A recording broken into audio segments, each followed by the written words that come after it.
We know the famous narrative as it's relayed in Genesis. This emotionally strained relationship between Joseph and his brothers. The intensity builds, as does their resentment for their younger brother, until one day they kidnap him and sell him into slavery. And only through a series of events directed by divine providence does Joseph go from slave boy to second in command to Pharaoh himself, as well as chief of operations to sustain the world during widespread famine. While he's in Egypt, his family remains in Canaan, Israel, until they are driven down to Egypt in search of their long-lost brother, as well as rations for their households. After a few encounters, Joseph finally reveals himself to his brothers, his identity. And it's left a very deep impression on me for a long time now.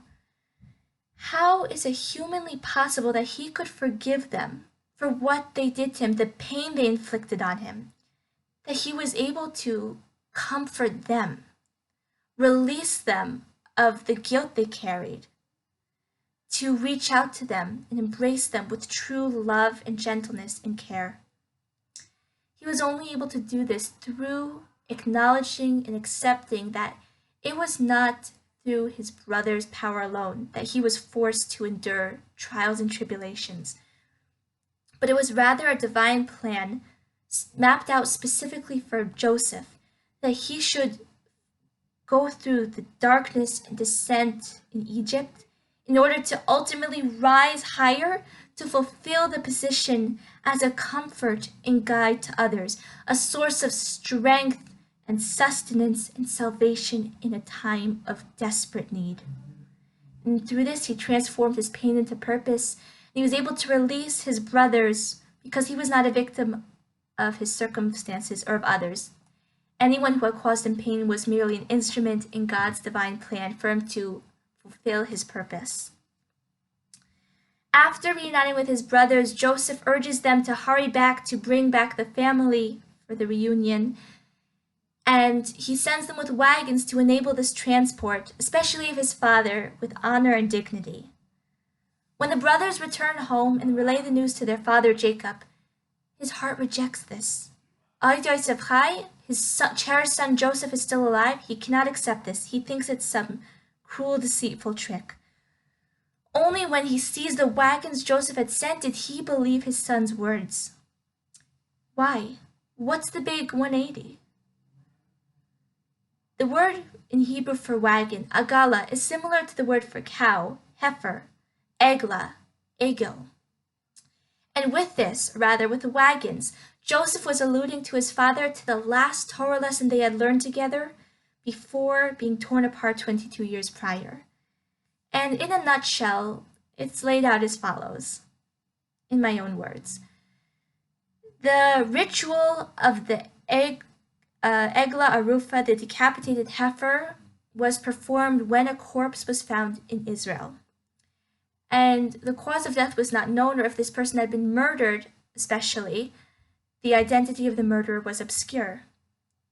In that case, the elders of the nearest city to the site where the body was found would come to a certain riverbank and symbolically decapitate a heifer by tapping it on the back of its neck, perhaps reminiscent of the slain individual. And they would declare, "Our hands are innocent of this blood. We are not guilty for this tragedy."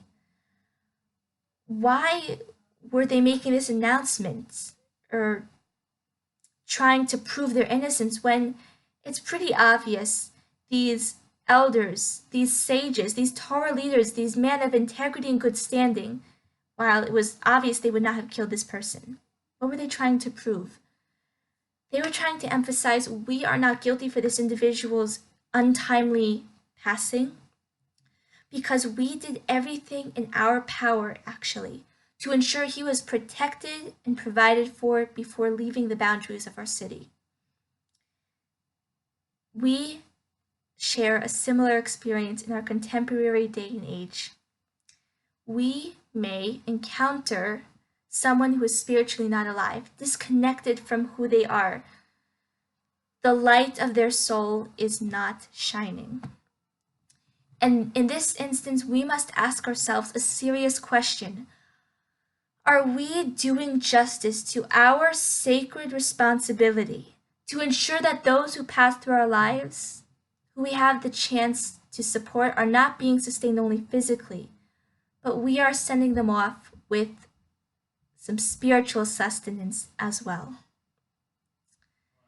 With this lesson, Yosef was implicitly reassuring his father that he should not feel guilty or ashamed, or that he had failed Joseph when he had gone down to Egypt.